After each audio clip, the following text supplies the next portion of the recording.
how y'all doing? Do you all know that the ministries are still poor? All these Christian ministries are still poor. You say, how can they be poor? They got $200 million in assets, $1 billion in assets. Why? Because they don't have any sense. They don't have any common sense to save money over the years. They should save money over the years, so that just in case there's a rainy day fund, just in case there's the economic shutdown like there is now, they can have some money in the bank to keep going. Okay, they didn't even have sense to save $100 a month on behalf of the ministries. Put that money in trust. Didn't even have that kind of sense. Now, I'm quoting Joe Osteen. He said, we take in $75 million, we spend $75 million. Now, I didn't even hear him mention savings account, putting any money in the trust fund or nothing. Now you notice that a lot of these ministries are having praise-a-thons, telethons to raise money. It is not to bring people to Christ.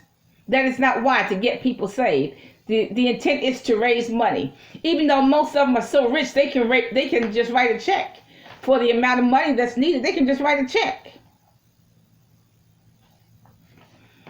So, see, in Jeremiah and Lamentations, God talks about the sins of Israel before they got judged. And one of the sins was taking money from the poor and the widows, not helping the poor and widows, not building them houses, not giving them food, not giving them money. They said he was stealing money. The Israelites were stealing money from the poor and the widows, taking their land, taking their houses, etc.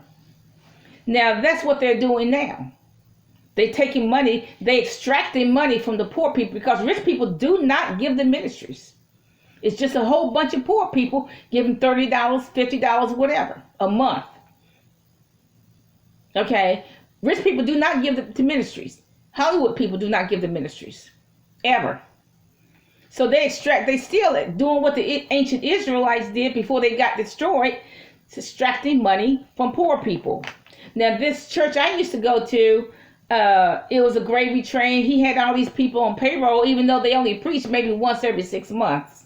But he had all these people on his gravy train. He didn't save any money for a rainy day. He borrowed, and so now the church is gone. The church is gone. Okay? And Paula White, this is all common knowledge, she couldn't even pay the water bill in her building. Why? Because she hadn't saved any money from the ministry. She took in millions of dollars, and she couldn't even save. She couldn't even save $100 to pay the water bill, $2,000 water bill. She didn't have $2,000 to pay the water bill. That's pretty ridiculous. Okay? This is all public knowledge. I'm not slamming anybody. This is just public knowledge. Okay?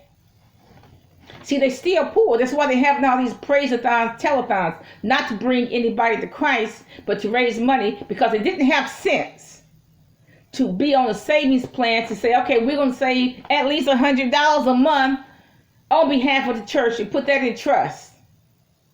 They didn't have sense enough to do that over the years. If they had done that, they would have something in the bank to take care of expenses in times like these, when the economy has shut down.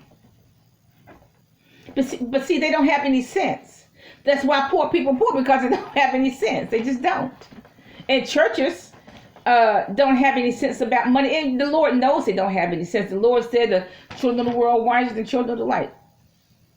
The Lord knows they're dumb and stupid. The Lord said the church is dumb and stupid, y'all. Have a nice day.